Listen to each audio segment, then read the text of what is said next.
సహజంగా క్వశ్చన్స్ అనేవి 2 టైప్స్ ఉంటాయండి. Yes or no answer questions and WH questions. So ఇక్కడ why has she bought a new pen అనేది yes or no answer కాదు, ఇది WH question అనమాట. మరి ఇలా క్వశ్చన్ వచ్చినప్పుడు ఎలా మార్చాలి? Why has she bought a pen, ఆమె పెన్ను ఎందుకు కొంది, ఇది యాక్టివ్ వాయిస్. ప్యాసివ్ వాయిస్లోకి వచ్చినప్పుడు దాని మీనింగు పెన్ను ఆమెతో ఎందుకు కొనబడింది, అది మీనింగ్ వస్తుంది. దాన్ని ఎలా మార్చాలి అంటే ఇప్పుడు వై హ్యాజ్ అనేది ఈ క్వశ్చన్ ఫామ్ అండి, క్వశ్చన్ ట్యాగ్ అంటాము. దీన్ని మనం టచ్ చేయకూడదు.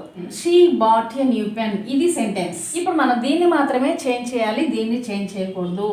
సో కాబట్టి ఈ వై హ్యాజ్ అనేది మీరు ప్యాసివ్ వాయిస్ లోకి మార్చేటప్పుడు వై హ్యాజ్ అనేది అలానే ఉంచండి. ఆబ్జెక్ట్ని సబ్జెక్ట్ ప్లేస్లోకి రాయాలి. వాస్, వాట్, బై, షీ కాస్త ఏమవుతుందండి హర్.